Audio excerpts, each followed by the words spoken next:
Hello and welcome. In this video I will show you how to apply a color theme to your dashboard. So let's get started. In a browser, navigate to your dashboard builder. I've already made a dashboard and will use the color scheme on it. The theme can also be applied to a bank dashboard before it is created. Now select a theme by clicking the theme button. Here is a list of pre-built themes. I'm going to use Harvest, so click on it. Now click the Apply button. The dashboard has been customized with the theme.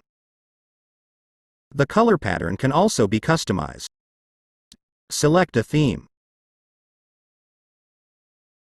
Now select a color for the chart. The chart's color pattern is shown below. Click the color box and choose a color.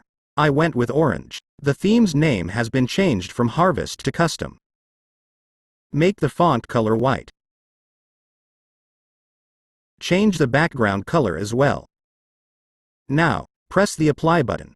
The dashboard now has a customized theme. To save your dashboard, click the Save button.